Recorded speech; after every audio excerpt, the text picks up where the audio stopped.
આગળ વાત કરી છે લેટર કાંડની, કારણ કે દીકરી તો બહાર આવી ગઈ છે લેટર કાંડમાં અને હજુ પણ રાજકારણ યથાવત છે.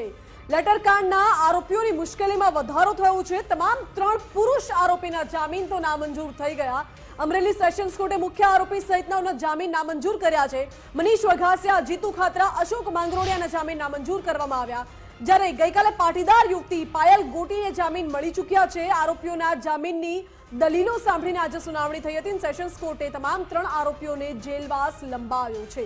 એટલે આ યુવતીને તો જામીન મળી ગયા છે, પરંતુ અહીં સવાલ એ જ થાય છે કે હજુ પણ રાજકારણ શા માટે કરવામાં આવી રહ્યું છે? આક્ષેપ પ્રત્યાક્ષેપ થઈ રહ્યા છે. આક્ષેપો એવા પણ થઈ રહ્યા છે કે આજે લેટર કાર્ડમાં યુવતી તો ફક્ત ટાઈપિસ્ટ હતી, તો પછી આ ટાઈપિસ્ટ યુવતીનું કોઈ જ ઘટનાનું રિકન્સ્ટ્રક્શન કરવામાં આવતું નથી.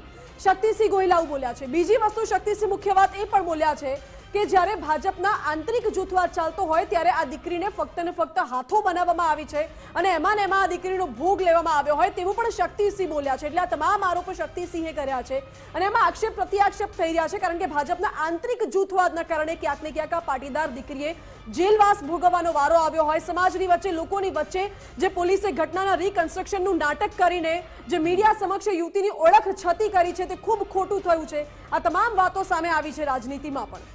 બિલકુલ, ગઈકાલે જ્યારે સેશન્સ કોર્ટે દીકરીને જામીન આપ્યા ત્યારથી જ પોલીસને સીધો તમાચો એ પડ્યો હતો કે પોલીસે આમાં બરાબર કામગીરી કરી નથી. પોલીસે સીધી જ કોઈ રાજકીય નેતાના ઇશારે આ રીતે દીકરીને હેરાન કરવામાં આવી છે, ને તો પછી જામીન મળ્યા જ ના હોત. આજે 3 જે આરોપીઓ છે તેમને જામીન નામંજૂર થયા છે, એનો મતલબ કે પોલીસે આમાં ક્યાંક કાચું કાપ્યું છે. સીધો જો પોલીસને સવાલ ઉઠી રહ્યો છે.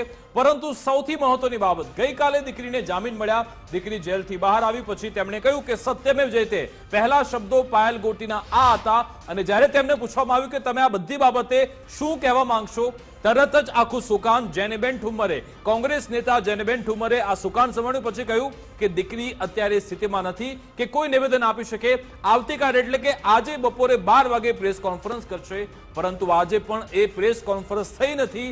દીકરી ક્યાં છે કોઈને ખબર નથી, પરંતુ મારા સૂત્રો કહી રહ્યા છે કે જેનેબેન ઠુમ્મરે આ દીકરી અને તેમના જે માતા પિતા છે તેમને કોઈ એક એવી જગ્યાએ કે જ્યાં ભાજપના કોઈ પણ નેતા તેમને સંપર્ક ન કરી શકે, ખોડલધામના પણ કોઈ એવા સંયોજક તેમનો સંપર્ક ન કરી શકે, કોઈ પણ આગેવાન તેમની સાથે જોડાઈ ન શકે, એવી જગ્યાએ કોઈ અજ્ઞાત સ્થળે જેનેબેન ઠુમ્મરે માતા પિતા અને આ દીકરી પાયલબેનને ત્યાં મોકલી દીધા છે, કોઈ સંપર્ક ન કરી શકે એટલા માટે. બીજી સૌથી મહત્વની બાબત કે આ દીકરીને જે અમરેલી મધ્યસ્થ જિલ્લા બેંક છે તેમાં સહકારી ક્ષેત્રમાં કાયમી નોકરી આપવાની વાત થઈ છે. ને કોણે આ વાત કરી હતી? દિલીપ સંઘાણી પોતે દીકરીને જેલમાં મળવા ગયા હતા. એટલે કે સીધી રીતે ભાજપના 2 જૂથ હવે સામે આવી ગયા છે. એક બાજુ કૌશિક વેકરિયા, મહેશ કશવારા, ભરત સુતરિયા, આ લોકોનું જૂથ, અને આ બાજુ છે દિલીપ સંઘાણીનું જૂથ અને સાથે સાથે નારણભાઈ કછડિયા. આ તમામ જે જૂથવાદ ચાલી રહ્યું છે તેમાં ક્યાંક દીકરીનો ભોગ લેવાયો છે. અને આ જ વાત આજે શક્તિસિંહે પણ કહી હતી.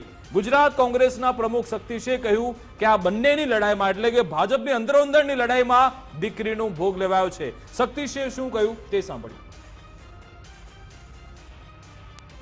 રિકન્સ્ટ્રક્શન રૂમમાં બેસીને ટાઈપ થતા હોય એનું રિકન્સ્ટ્રક્શન શું કરવાનું હોય? અરે મેં હાઈકોર્ટમાં પ્રેક્ટિસ કરી છે, મેં LLM કર્યું છે. આવા સામાન્ય ગુનામાં રિકન્સ્ટ્રક્શન હોય જ નહીં, અને ટાઈપ કરવી એ ગુનો જ નથી. હું કોઈ પણ ટાઈપિસ્ટ પાસે જાઉં અને કહું કે આ ટાઈપ કરો, તો એમાં ટાઈપિસ્ટનો ક્યાં ભોગ બને? પણ ભાજપની આંતરિક લડાઈમાં નિર્દોષ દીકરીને પરેશાન કરવામાં આવી છે. કરે નહીં આ ભાજપવાળા વરઘોડા કાઢે. મોટા મોટા ગુના કરનારા લોકો, નીટની પરીક્ષાનું પેપર ફોડનાર એ ભારતીય જનતા પાર્ટીના નેતાઓનો મળતિયો માણસ, જેને ઇલેક્ટોરલ બોન્ડથી પૈસા આપ્યા હતા, એ પકડાયો. કાઢ્યો એનો વરઘોડો, ભાંગ્યા એના ટાંટિયા, ગયું બુલડોઝર એના ઘરે. સાબરકાંઠામાં અનેક લોકોના પૈસા હડપ કર્યાનો આક્ષેપ છે. ભાજપ વાળાએ એનો ફાયદો લીધો છે. એટલે કરોડો ખવાના એનો વરઘોડો નહીં. તો શક્તિસિંહે ભાજપ પર તો પ્રહારો કર્યા છે. આક્ષેપ પ્રત્યાક્ષેપની રાજનીતિ થઈ રહી છે, પરંતુ આ બધાની વચ્ચે મહત્વનું એ પણ છે કે અમરેલીમાં યુવતીના જાહેરમાં સરઘસને લઈને માનવ અધિકાર આયોગ આગળ આવ્યું છે અને યુવતીના સરઘસની નોંધ લીધી છે. માનવ અધિકાર આયોગે સત્તાધિકારીઓ પાસે રિપોર્ટ મંગાવ્યો છે અને રિપોર્ટના આધારે માનવ અધિકાર આયોગ પગલાં લેશે. તેવું પણ કહેવામાં આવ્યું છે। એટલે આ યુવતી સાથે જે ઘટના બની છે તે ઘટના ખૂબ જ દુઃખદ છે તે વાતની નોંધ માનવ અધિકાર આયોગે પણ લીધી છે। માનવ અધિકાર હવે જઈને જાગ્યું છે ને હવે આમાં નિવેદન આપવામાં આવ્યું છે કે જે સત્તાધિકારીઓ છે તેમની પાસેથી રિપોર્ટ માંગવામાં આવશે, પરંતુ સવાલ હજુ પણ ત્યાંનો ત્યાં જ છે કે જે તે જવાબદાર પોલીસ કર્મીઓ છે શું તેમની સામે કોઈ કાર્યવાહી થશે ખરા કે ફક્ત રિપોર્ટ રમવામાં આવશે? આવા અનેક બનાવ પહેલા પણ બની ચૂક્યા છે કે જ્યાં નિર્દોષ લોકોનો ભોગ લેવામાં આવે છે। આ તો પાટીદાર સમાજ હતો કે તમામ રીતે સક્ષમ છે, સદ્ધર સમાજ છે।